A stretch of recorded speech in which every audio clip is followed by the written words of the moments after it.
Hello, everybody. My name is Graham Elwood, and you are watching the Political Vigilante. Yes, citizens of Gotham. So, Texas has decided that it is now going to let the Taliban control that country. And it's so insane just to watch this happen in America. I can't even. At every turn, America keeps getting worse. And I wanted to bring my friend Ron Placone on the show. So Texas has taken away a woman's right to choose for an abortion, and but you can carry a gun without a permit. So they don't care about life that much. And it is so preposterous. And it's religious zealots. So basically the Taliban has taken over Texas. Am I wrong? It's a theocracy, man. It's a total theocracy. And yeah, they say don't mess with Texas. And that's because Texas is really good at just messing with itself. Texas is really, don't mess with us. We'll ruin our own power grid. Don't mess with us. We got this. We will mess with us. And now there's this thing that, and by the way, Democrats could do something. They're doing nothing. They could expand the Supreme Court. They said immediately, Nancy Pelosi said immediately they were going to do that. They could expand it. We could have not been in this situation in the first place if Obama would have fought for the pick that was rightfully his. They didn't do that either. They also didn't do anything to stall any of Trump's picks. They could have done a lot of things. They could have. They rubber stamped Trump's picks. They rubber stamped them. They could have had stall bills. They could have threatened to shut down. They did nothing. Absolutely nothing. They even fast tracked some of his judges in some cases. So, and right now they could pass policy that would supersede something like this. But they're not doing it. They could pass policy that cements Roe v. Wade. They're not doing it. And the Supreme Court is doing nothing new. Could have retired under Obama to guarantee that seat was filled by a lefty judge. She could have guaranteed that and didn't. Like it's so annoying to me. And then to be like, to hear some dipshits, and it's just a handful of idiots like, oh, thanks, Burn Bros and Susan Sarandon. Really? Was it Susan Sarandon that got Tim Kaine, an anti-abortion Democrat, to be on the same ticket with Hillary Clinton in 2016? Nancy Pelosi has endorsed anti-abortion Democrats repeatedly. Like, this is, I'm so sick of this. Like, oh, we're still blaming anybody but the actual problem, the Democratic Party. And it's like the Republicans are awful. Yes, the Republicans have made this very clear. What the Republicans are doing is not shocking to anybody. If you've watched the Republican Party get hijacked by the evangelical Christians in the late 70s, early 80s. So this is not news. You know they're going to do this. You know they're going to go for Roe v. Wade any way, shape, or form. So you have to be ready for this. And instead, they almost allow it to happen. I mean, totally, man. I mean, yeah, the Republicans are neo-fascist theocrats. That's what the Republican Party is. That's what it's been for a very, very long time now. Those days of a pro-union Republican, those days are long over. There aren't even pro-union Democrats now for the most part. So, you know, we weren't alive for any of that stuff. We just read about it in the history books. But yeah, you knew they were going to do something like this, and there's just no opposition stopping them. Like there's just nothing. I mean, all these things they could have done, and still you had the same people on Twitter play that song again, that same tired song. Thanks, Jill Stein. Thanks, Susan Sarandon. By the way, I call everybody a sexist, but I blame two women for all the world's problems because I don't understand how irony works. You gotta love it. You really do. It's so... like, these people are parodies of themselves at this point. And most of them are just probably being paid by Correct the Record. I'm sure not all of them. Sure. But. Yeah, it's insane to watch. And just, I mean, and I hope people wake up to the fact that how the Democratic Party let this happen. I mean, we sat there for 4 years under Trump and watched Democrats sign off and approve Trump appointed judges throughout the appellate system, throughout the state courts, like all of this, to allow this shit to happen.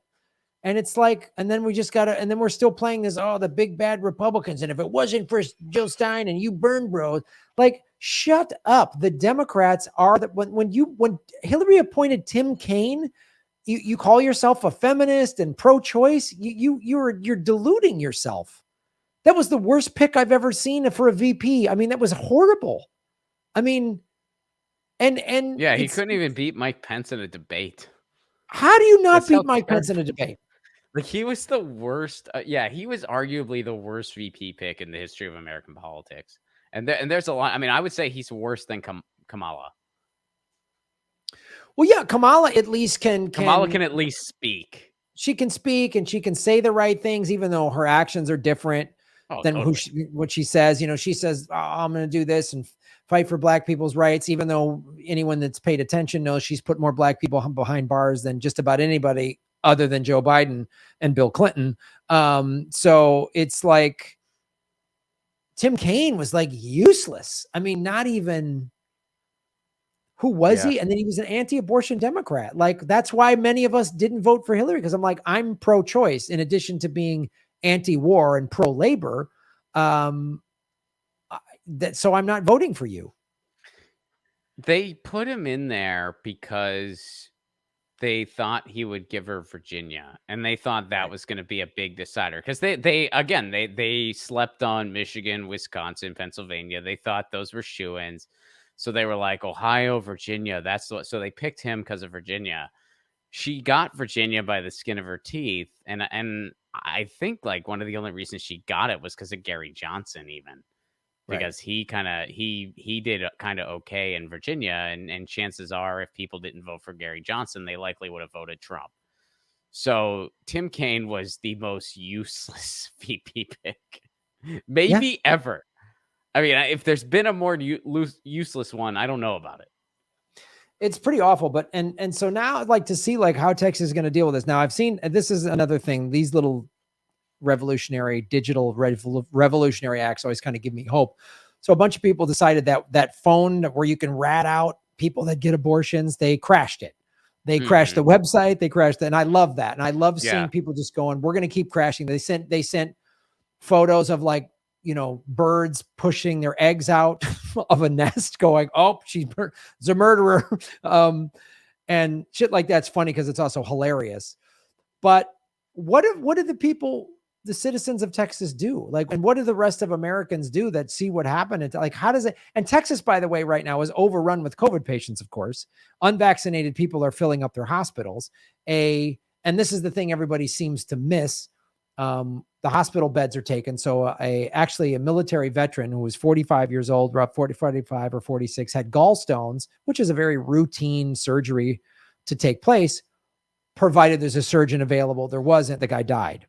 So we also have Texas that's power grid is completely outdated because in the 1930s, a bunch of the oil guys played this, no, don't mess with Texas, and we're not going to be regulated by the federal government. So now they had this ridiculous power grid that we saw collapse under ice storms in the spring. Now, of course, Texas, it's the summer. I mean, it's still hot there, has record temperatures in the hundreds, and you know, they might get hit with another hurricane or a hurricane because they are a Gulf state. We don't, you know, it seems like Texas is like a developing country now. So what do people in Texas do? Well, I mean, a kind of practical answer for anybody who may need it. There is a book called Handbook for a Post-Roe America by Robin Marty. That's a pretty helpful book, and that's a pretty good guide for resources for anyone who, you know, may need care and doesn't know what to do because they're in Texas. Or even any other state. I mean, it covers all 50 states. So, you know, maybe you're in a place where it's not quite as available. Maybe you're in a place like Mississippi or, you know, that's a pretty helpful guide. And if you go about it online, they do update it as well. So if you get it from like a digital library or something like that, you'll get the most updated version. And it really goes into detail about what you can do. Another thing you can go into detail, maybe you're in Texas and you're thinking, what can I do to help? It does give you a lot of organizations state by state. So you can find some of the organizations in Texas that are fighting back, and you can, volunteer for them if you're interested. You can, give them a contribution if you're on stable ground and can do something like that. So, yeah, there, and, to kind of, give a little dose of optimism into all this, there are a lot of organizations out there. There's probably more than we all realize.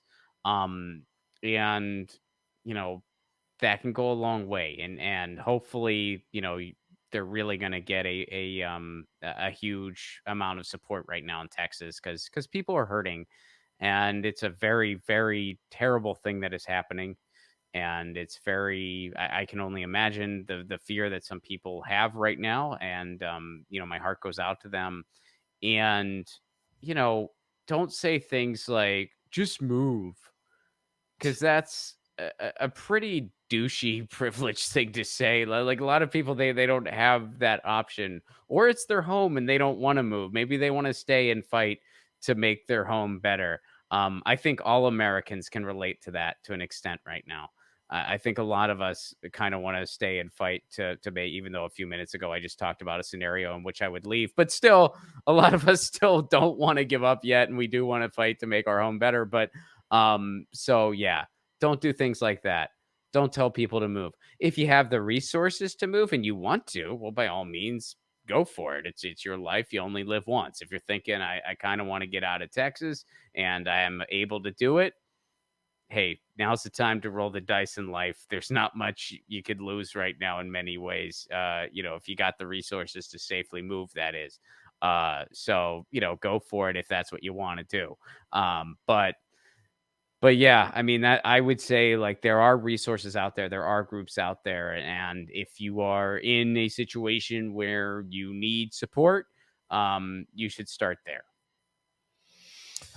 All right, folks. So get post-Roe America. And if you live in Texas, get involved, stay strong. I mean, like, fight them hard and find creative ways. Vote these people out, and like, don't support their businesses. Call these people out, man. Like, you vote, boycott anybody that's involved with this anti-abortion shit. Like, hurt them financially. People can't pay their bills, and companies and businesses go under, go bankrupt because no one supported them because they're in favor of an abortion ban. That stick it to them. Don't play nice. Don't play fair. They don't give a shit about you. They're not playing fair. They don't play by the rules. Like, do what you got to do, man. I'm not talking about violence. I'm talking about, like, find creative ways, like shutting down the website by going online and saying, hey, everybody flood this website with bullshit. Like, they don't see that coming. They can't predict that because they're fucking old white people that were born when, there was still slavery or whatever. Like, all these people in charge are, like, born in the 30s. So their grandparents probably owned slaves. I mean, like, this is their worldview. And don't put any faith in the Democratic Party. Like, that's a joke. They have sold you out. The Democratic Party sold you out. They always will sell you out. And but then they'll sell you out and say, yeah, but we're better than the Republicans. That's their sellout plan, and force you to vote for them no matter what. So get rid of the Democratic Party, because this duopoly is one of the reasons this has happened. If we had a really vibrant third party, a real left party, the Democratic Party would lose seats to them and eventually would have to make a choice of just become the Republican Party, since the Republicans are becoming the Nazi Party, or actually go left. You can't pull the Democratic Party left from within. You can only pull them left by voting them out with other candidates in other parties or independents or whatever. So do that. I mean, I don't see much. I don't know how much electoral politics is going to win anymore. I just don't. I don't. The system is so corrupt. But find creative ways. I mean, the Wall Street bets thing was one of the most amazing things I've ever seen. And this version of it, crashing this abortion, snitch line, call them out, protest them, protest their churches, go be noisy on when they're like, protest them, go outside of those, like, protest these evangelicals that are calling people in, call them in, follow them around. They ride through a stoplight, call them in, like, protest everything. You get creative on how to make life really uncomfortable for them. and show them that you're in the majority. You know, that's what it's going to take. So thanks for watching the show, everybody. Ron, we've got some shows in California. Our October tour got completely canceled, but we have shows this month in September. Where can people go see us, buddy? People can see us real soon. This Saturday, September 11th, we're going to be in San Francisco. September 12th, Sacramento. And September 15th, we will be in Los Angeles, California. You can get tickets at ronplacone.com or grahamelwood.com. And also, if I can mention before we sign off, Graham, my movie trailer is out now. I know Kate dropped the link in the comments. Check it out. And if you're on stable ground, and if you're interested in contributing, please do so. There's a lot of perks for people who contribute. You get a shout out on my podcast, Get Your News On with Ron. I give you a thank you. There's a virtual screening that will happen with the cast and a Q&A after. And you can even get your name in the credits. So there's a lot of cool perks if you want to contribute. And that film is called Left at Wall. You can check it out on my YouTube channel, Rockfin, or my pinned tweet. Or you can just go right to GoFundMe, type in Left at Wall. It's the first thing that comes up. And Kate shared the link in the chat. Check out the trailer. If you can contribute, great. If you can't, check out the trailer anyway. Let me know what you think. And please feel free to share it. That is much appreciated. And see you on the road. Also, yeah, Lee Camp and I are doing Government Secrets in Los Angeles, September 18th. So check that out at grahamelwood.com. Thanks, Ron. Have a great night, my friend. All right, Graham. See you later. Later.